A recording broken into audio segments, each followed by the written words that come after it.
Hello, I'm Mantastic and Fantastic, and today I'm going to be reviewing the GungHo Collaboration Relic machine that is coming to North America on Monday. So this is a GungHo exclusive event in the sense that we are having characters from a wide variety of GungHo franchises available in the Relic machine for Puzzle & Dragons. So there are actually a surprising number of cards available, but unfortunately this event is somewhat marred by the fact that it is a 6-stone event, so that means it's going to cost 6 magic stones per roll, so it's basically 20% more expensive overall, as well as the fact that the cards, while some of them are nice, none of them are game-changing or necessarily going to like break the meta. So because of these two factors combined with the idea that we are going to be having Beach, Dragonbound Dragon Collar, and a 7-stone Super Godfest in the next maybe like 1 to 3 months or so, means that this whole Relic machine is a little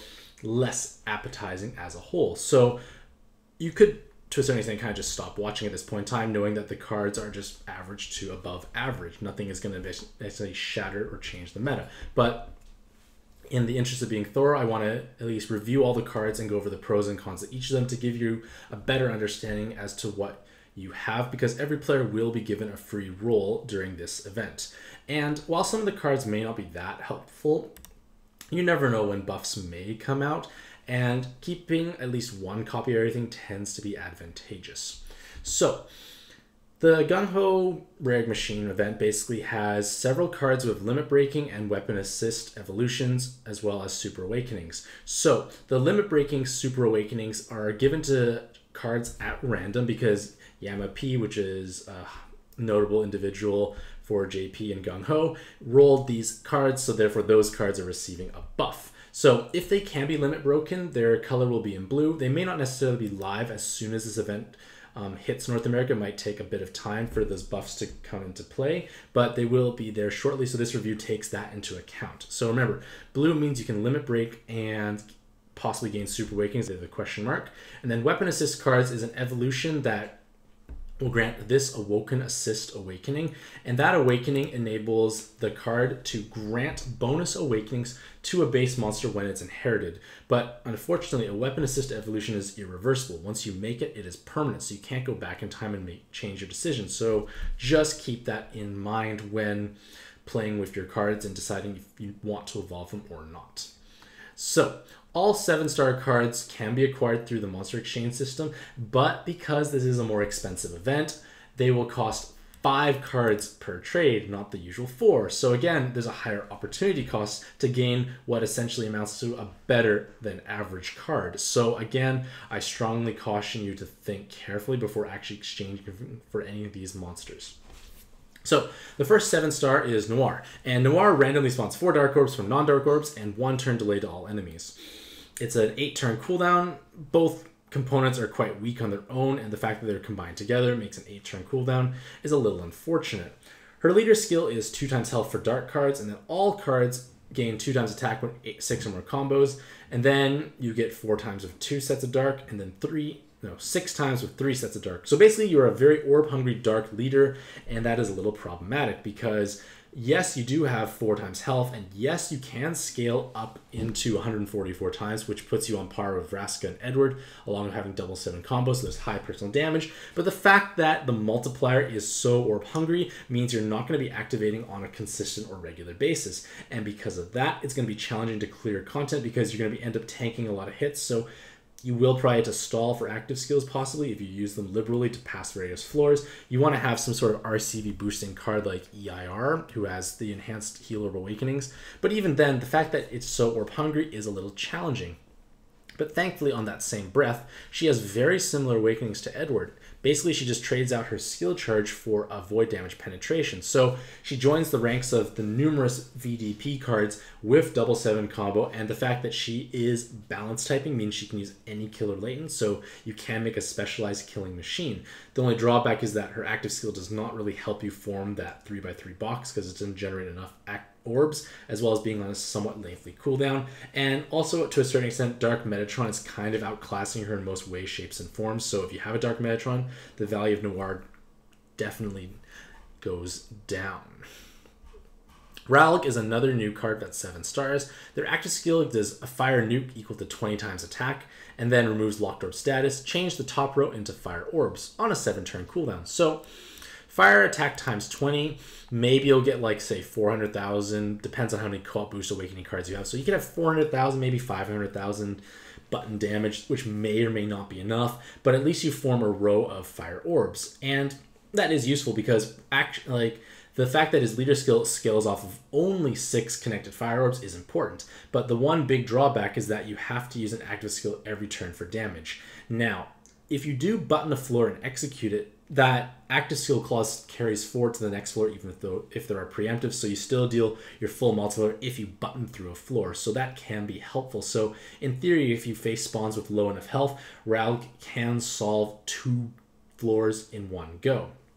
But the biggest issue is not the fact that his leader skill is very powerful in the sense that you have a high multiplier and a damage reduction component, but it's the active skill clause that can be a little problematic. Because if you use a double row maker like, say, Chad, he forms 2 red rows at the top and bottom. You can break one up and you get the row, big damage, but you won't get the second row's worth of damage unless you use another active skill, which does definitely place constraints on your leadership farming capabilities. So he is, like I said, a definitely upgraded Yamamoto, but Makoto, name may not be pronouncing properly, scales off of 5 connected fire or dark orbs, is much more powerful by comparison because you can easily use one active to get multiple floors killed, whereas Relic really needs to use an active every single turn, so that is a little problematic. Super Awakenings can help. Void Damage Penetration helps you deal meaningful damage against spawns with damage voiding, so it can free up some team space. You have high damage, you have lots of rows. It can possibly be enough, especially with dual leaders. But again, it's mostly for farming purposes. Traditional leader using an active skill and needing 6 red orbs is a little too costly for the average player. And as well as it's just your team is not going to be able to perform well enough overall. Now we have orange without the N. So this card here, they're going to be most notable for their active skill for farming purposes. And it may seem a little strange at first. They deal 5% of the enemy's maximum HP to the to the enemy. So that's 5 true gravity. So it can potentially execute something if they're low health. But the big appeal is the fact that they make a row of water and then a column of water. So you get a total of 6 plus 5 minus 1 because it's overlapping for 10 water orbs spawned. So if those 10 water orbs spawned, you can make a high combo, a guaranteed high combo board when you use a mono orb changer. So basically, if you make the whole board, say, one color that's not blue, you can use orange without the N, and you have those 10 orbs. You can make technically 3 rows if you follow an optimal board, and I believe it's 8 combos with optimal combo board, if I'm not mistaken. So this is actually very important. And also the fact that it's in a familiar pattern every single time, it gives you consistency. You don't have to worry about like thinking it out. It can allow you to have fast and efficient farming because you just solve the board in the same pattern every single time. So this definitely helps you overcome combo shields, as well as certain leaders that may want to have multiple combos, such as say Kaede, for instance, who needs 2 wood combos. So using orange without the N, you get to have the multiple wood combos as well as having less orbs left on the board. So it just makes your life significantly easier. Outside of this great active skill component, they have 3 skill boosts and a natural cloud resist awakening, which is helpful, but they do function very much like alternative to Mary, in the sense that they are a no Skyfall leader that scales off of connected water orbs. Now, the only drawback is that they have several components that are leader skill, unlike Mary. So you have an unconditional 36 times regardless of how many water orbs are made, and then you gain an additional multiplier when you hit 2 water combos, as well as an additional multiplier when you simultaneously connect 6 or more water orbs. So if you hit you have 6 water orbs on the board, you make a row, you have 4 times, so you have 2 times 6 is 12, which is 144 times. So you'd have 144 times damage with just a single connected water row. So basically a full board changer of water, 144 times damage, definitely useful. But then your damage definitely ramps up to wonderful levels to 324 times when you hit 2 water combos with one of them being a row. So you're kind of like Kaede, but you don't have the damage reduction component as well as a lower total multiplier, but you don't have to worry about leaving X number of orbs on the board. So it is definitely an alternative to water farming prowess, but a lot of players are going to gain great value from her active skill just because Fist of the North Star's Thouser may never ever come back, and that's the only other active skill that creates a board changer like this. Next is Karen. So Karen has a weapon assist evolution, so if you do decide to pursue this form, she will have a skill boost and 2 attack boosting awakenings, but she kind of feels a bit like Edward, but slightly different at the same time. So her active skill is 3 times attack, light attack for 1 turn, changing heart, jammer, poisons into light orbs on a 15-turn cooldown, which is offset by the skill charge awakening. And then their leader skill is 4 times at 4 combos and then 8 times at 8 combos. So just hitting pure 8 combos is 64 times damage. That's pretty nice. And then you actually get 2 times and 25% damage reduction when matching any 4 of 5 colors. So your damage actually peaks out at 256 times as well as 43.75% damage reduction. So this is quite a strong leader skill on paper, but the problem is the fact that you need to have rainbow activation is going to hold her back. Edward does like rainbow activation just to trigger his skill charge, but Karen needs rainbow activation for damage reduction and for maximum damage potential. So if you are facing a board when you don't have all your elements, you are going to be quite vulnerable because you don't have damage reduction anymore. Whereas at least Edward would have damage reduction, assuming you can get your health above 50%, as well as having more damage reduction overall at the same time. So Karen is going to feel kind of like Edward light in that sense. Yes, you do have a higher maximum damage potential, but you're less consistent and more vulnerable to taking hits, as well as the fact that Edward can kind of pump up his damage numbers by using more mono orb changers. Because if you think about it, Karen needs to have 4 or 5 colors, so you are definitely restricted to the type of board changers and orb changes you can use. Edward can use any board orb changers he wants to. He just needs to hit combos and to be above 50% health, and his damage comes flying out the window. So again, it is still a powerful card. She's definitely going to pair best with herself, but again, it's going to feel like a little bit of a step down if you already own Edward. Now, in regards to her weapon assist, gaining a skill boost can be incredibly valuable, especially for like solo mode challenges or ranking dungeons or certain co-op farming builds where you need to have X number of skill boosts to have every active come up in time. It is very luxurious, and in all honesty, Karen is still a strong leader. She's not bad by any means. She just does get outclassed by better options. So unless you have amazing other leaders to play with, making Karen into the weapon assist form is not advisable unless you obviously have duplicates, because it's rare you would ever want to actually use multiple Karens on a single team. And then the lower base health is a bit of a problem at the same time because, again, put too many Karens, don't have enough health to survive hits. Zita is a card who has Super Awakenings, which means he can be limit broken, as well as a weapon assist evolution. But unfortunately, Zita is arguably the worst 7-star of this event. So his active skill changes light and poison orbs into water, and then +2 combo counts for 1 turn on an 11-turn cooldown. So Mary, by comparison, is a double orb changer. She turns, she turns dark and hearts into water orbs and then +2 combos on a 12-turn cooldown. So a double orb changer is much more reliable than something that's light plus poison possibly. Just less reliable for only 1 turn less. Not necessarily that amazing for the most part. And now his leader skill is just a little too complex to truly activate on a given basis. So he has 2 components to his leader skill, and both of them actually give damage reduction, which is quite exciting. But the problem is you can rarely pull off both at the same time without a bit of luck or Skyfalls intervening. So you have 3.5 times attack and 25% damage reduction when hitting 7 or more combos. That should be doable on every given board. But then the other component of his leader skill is 4 times attack, 25% reduction as well. They stack with each other when connecting 6+ water orbs at the same time. So a given board has 7 to 8 combos. A given board may not even have 6 water orbs. So if you have 6 water orbs, you basically have to have had 8 possible combos because you're blobbing the water together for 1. So basically you are still achieving 7, but the blobbing of the water into the 6 connected means you're losing out on 1. So having both of them being available at the same time is very difficult to do so. And even if you have the board available, it's going to be possibly difficult to actually manipulate the orbs into place. So this is problematic because when you activate only one component of his leader skill, he's going to be hitting like a wet noodle. It's not going to accomplish anything. So that is why his leadership potential is the least consistent, I'd say, of all of the most of the cards available, and it's just not going to be practical moving forward. And in terms of Super Awakenings, yes, they help, but again, his leader skill is not going to be achievable. His Awakenings, the Water Rose go to waste on the vast majority of teams, so again, his sub potential is not that great as well. In terms of his Weapon Assist evolution, he does have 3 Blind Resist Awakenings, which is nice. It's 60% reduction, but the Monster Hunter card, where is it? Avida Saber also provides 60% blind resist, but is much easier to roll by comparison. So Zita is kind of just like, I do things, but there's a more easily accessible option, and I don't do things that well, in all honesty.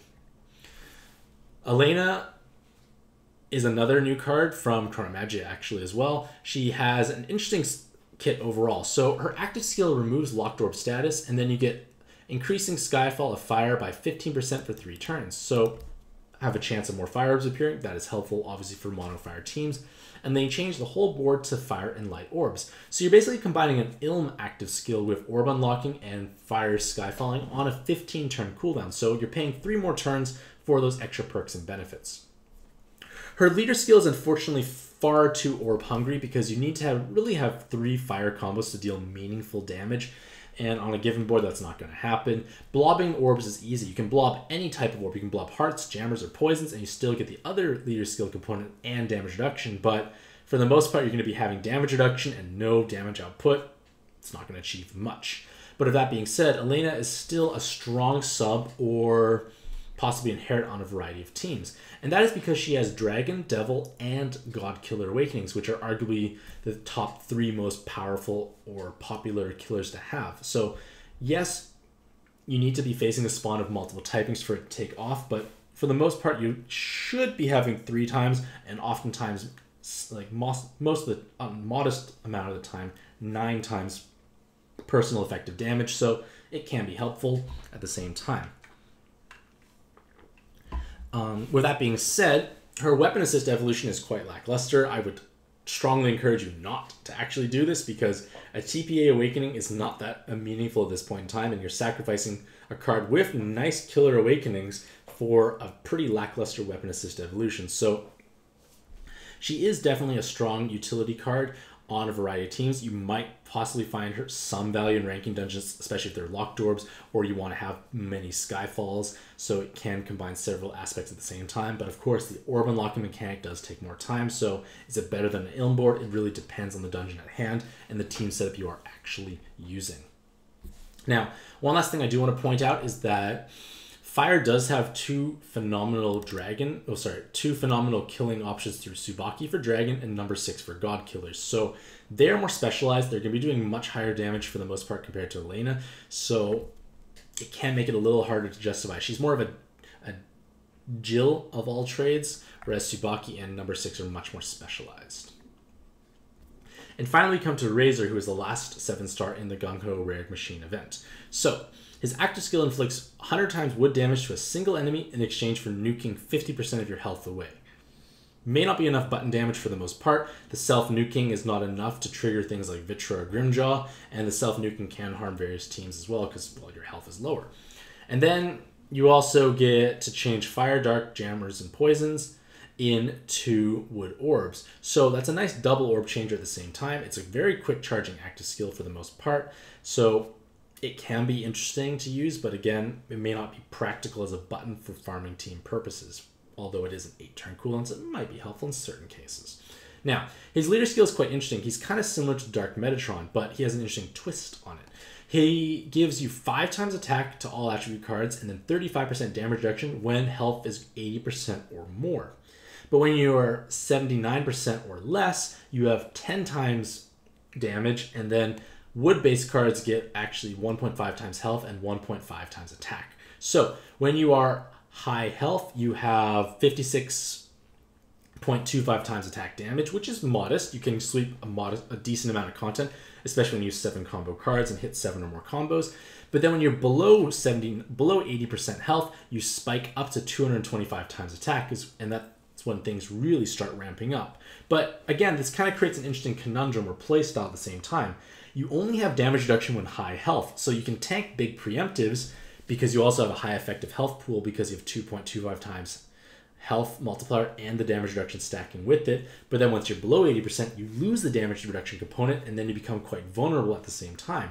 So you have to find a way to kind of juggle your health to push your health high enough to take tank preemptives with the damage reduction, but also be able to dip back down if needed to spike very high. So it's kind of an interesting juggling mechanic, and it's kind of like what Dark Metatron does have to achieve at the same time, but Dark Metatron has 4 times health compared to 2.25 times, and she gets damage reduction when hitting 7 or more combos, if I'm not mistaken. So Razer is less consistent for damage reduction by comparison. So kind of view him like a Dark Metatron light.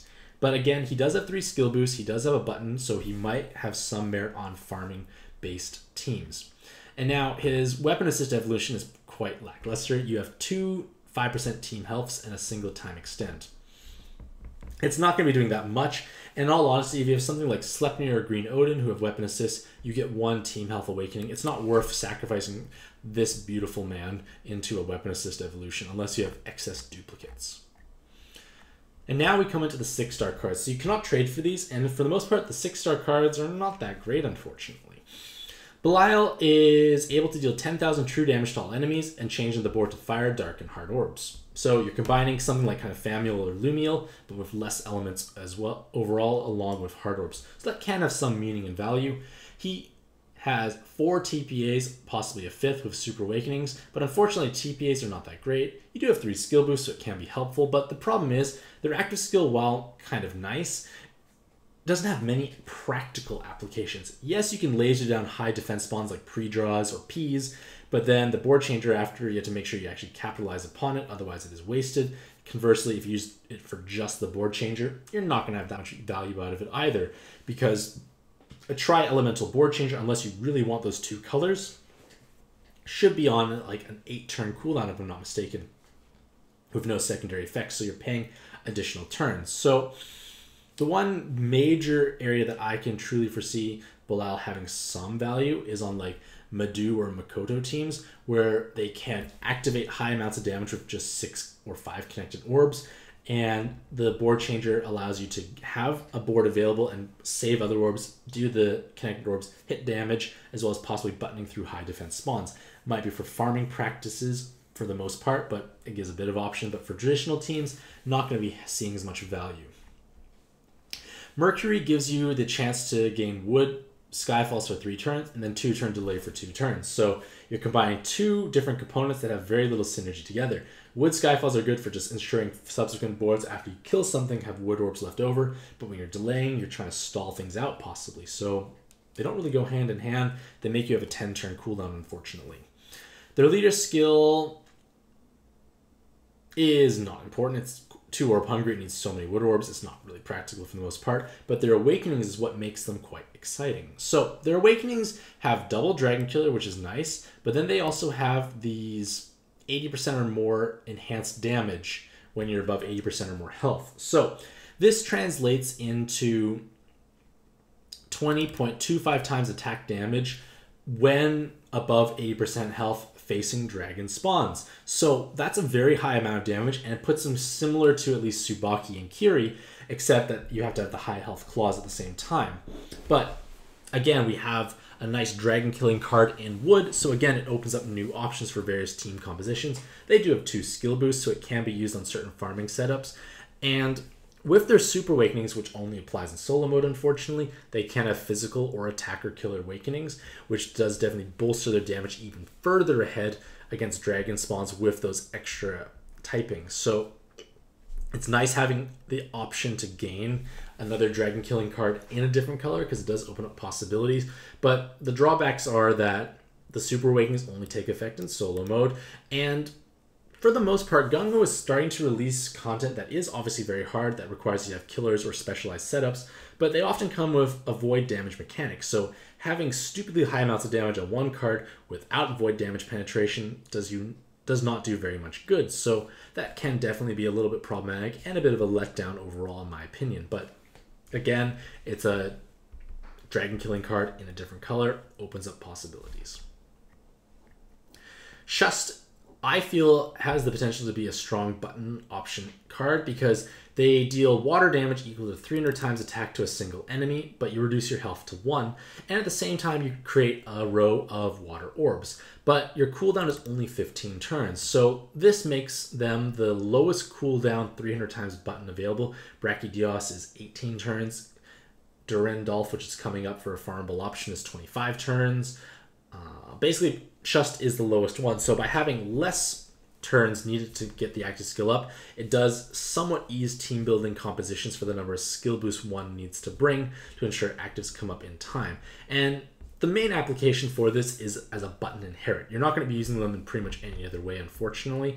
And we do have farmable options like Satan as well as Durendolf, but again, 15 versus 20 or 25 turns can make all the difference. Now, resetting your health to 1 can be problematic, but also can be good at the same time. If you use something like Vitra or Grimjaw, you want to be at 1 health to deal their maximum amount of damage. So it can be helpful to have the health reset, but again, you may not always want to have your health reset against certain spawns because you've killed that spawn, you get the preemptive, you died.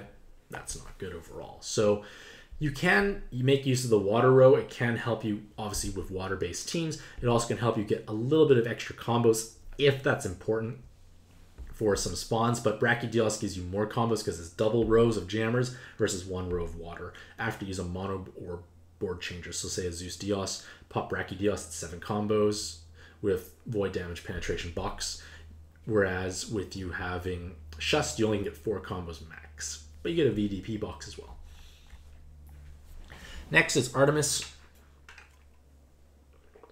You change the top row to light orbs, jammers, and mortal poisons and heart. So it can be kind of nice maybe on a 6-turn cooldown, but their main interesting aspect is double evolution material killer awakenings. And unfortunately, evolution material killer awakenings have very little practical applications. Like, you can farm weekday dungeons faster, but that was never an issue to begin with. You can farm Gem Temple better maybe, but again, farming setups for Gem Temple don't rely on evolution material killer awakenings. So I feel it's going to be quite challenging to really justify using Artemis in most scenarios overall.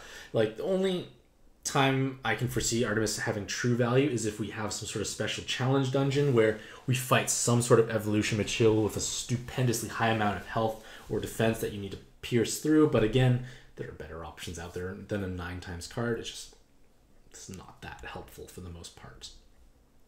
Tsukiyomi increases orb movement time by 2 seconds for 1 turn. And then this is translated from Pad X. I'm not 100% sure what light and heart attribute means, but it's only 2 times attack for 1 turn. So it can't be that meaningful regardless of what it's actually boosting for only 2 times. Their leader skill is a nice gentle introduction leader, but the problem is it will get outclassed quite quickly because yes, you do have 144 times damage, if my math is not mistaken. But the problem is she has no personal damage because she has no offensive awakenings. So that is a little problematic. Yes, 144 times can be meta or viable. Look at Vraska and Edward, but Tsukiyomi has no personal damage output, and their activation requirements are a little challenging overall because you need to have full rainbow activation as well as blobbing combos. So it can be good for beginning players who have less developed monster boxes, but she will be quickly outclassed in a reasonable period of time, provided you have like just even modestly good leaders overall. And Joker kind of follows a similar trend. Like, they have a reasonable leader skill, especially for newer players. Like, you do have 2.25 times health, and then you do go up to 144 times attack with 8 combos. So easier to achieve, but again, it's nothing special considering that most of his personal damage is tied to the L awakenings, which is not that great, unfortunately. Like, he has low personal damage, and his active skill, 50% health heal and 1+ combo. Debatable how helpful that is for certain teams. Maybe just might be an inherit. And now we come to the 5-star base cards. And the 5-star base cards, for the most part, are going to be used possibly as inherits. Some have subs, but I've kind of condensed the information down because some of them are just quite sad, unfortunately. And speaking of sad, Helen is quite sad. Like, she's kind of pretty, but what does she actually do? Like, her active skill gives you 2 times attack for 3 turns for wood cards. Whoopee, 2 times. Like, it's nothing special. It's not meaningful. It's not going to really work out. Next is a name I can't pronounce. They recover 7,000 health and then 10% maximum health every turn for 4 turns on a 5-turn cooldown. So in theory, of one card in your team, you can loop this healing active skill every single turn. But that also means you need to use them as a sub, which is not the greatest idea for the most part. And it's just niche for the most part overall, and you're not going to really have that much practical applications. Like, I can't really think of really many applications for the most part. Ten Fufa, I think I said that right, gives you dark damage 1.5 times for 2 turns, and then change water orbs to dark, and then change dark orbs into locked orbs. So you can lock your board, which can be useful in certain cases. Maybe there's spinners coming up or whatnot, but you can lock certain boards. May be helpful, situational overall, but it's nice to have some options for at least locking some orbs. And then her awakenings are actually quite interesting, especially for a 5-star card. She has double 7 combo, and she can be limit broken and given super awakenings. So that means their weighted stats become somewhat reasonable, but unfortunately they're just kind of like an average double 7 combo awakening card. They don't have follow-up attack, they don't have void damage penetration, their active skill is not that amazing, so not too many places to really use them on, aside from like a player who's just kind of starting out, doesn't have better options. But the problem with that is you need to super awaken them as well as limit break and feed lots of experience to get those high weighted stats. And for a newer player, that's a lot of resources dumping into a card that ends up being just average at the very end. So the people who can invest in her probably have better cards, and the ones that need her don't have the resources to invest possibly. Atalanta gives you no Skyfall combos for 1 turn, and then randomly spawn 3 water orbs from non-water orbs on a 2-turn cooldown. So you can prevent Skyfalls. That can be useful in these situations, but the problem is they don't do much. Like, if you want to use something like Leo, who needs an active skill every turn, this is not every turn, and taking away your Skyfalls can cut your damage output, so it's kind of problematic at that same point. And then you have to actually use them as a sub, and their awakenings are not that great. It's just not going to be a good time overall. Orpheus gives 1 turn delay to all enemies, and then change all orbs to water, wood, light, and heal. So this is quite a nice board changer. It works very well for Yusuke, assuming you don't have things like Nene, so it gives a nice orb changing option. The delay can be situationally useful, but it's more so for the board changer aspect. But Orpheus also has 2 co-op boost awakenings and 2 skill boosts, which makes him a decent button base to inherit. Say a Shust over top. You get 300 times attack damage on a card who's got their base weighted stats heavily multiplied due to the co-op boost awakenings. Unfortunately, Orpheus has reasonably low base attack to begin with, so it may not necessarily be enough damage. You might find more value on some single co-op boost awakening cards or most other double co-op boost awakening cards. Delphine gives you 4 times dragon attack for 1 turn, so certain teams can benefit from that. And then their awakenings are interesting. They have 2 healer killers and 1 machine killer and 2 skill boosts, as well as being able to be super woken, which means you have better weighted stats. Their killers are kind of niche and situational. It's very situational and niche card for the most part. It's rare you're going to really want to use her active skill, and it's challenging to really find a healer and machine type spawn at the same time. So it's really hard to really capitalize upon her own potentially high personal damage output. So that was quite long, and in conclusion, like, the GungHo Collab Rare Machine is average. Like, the fact that it costs 6 stones is a little off-putting. Like, it's just going to be more expensive to actually roll in this event for what essentially amounts to be either an average to maybe above average card. I would not personally recommend monster exchanging for any of the cards available. Like, it's going to cost you 5 instead of 4 cards, and again, you're not gaining something that's truly game breaking. It's going to like change the way you play pad, and that's kind of what I feel should be the goals of collabs or special events.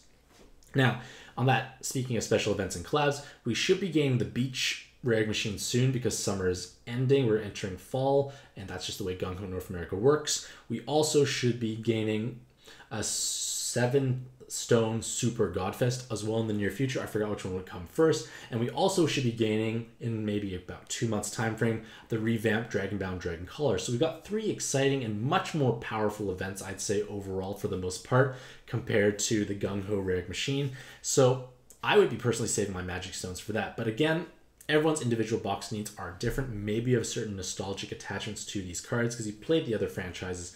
But regardless of how you feel, let me know what you plan to do for this event in the comments below. Do you plan to just do your free roll and just ignore it for the most part? Do you plan to buy like the dollar bundle or even roll heavily?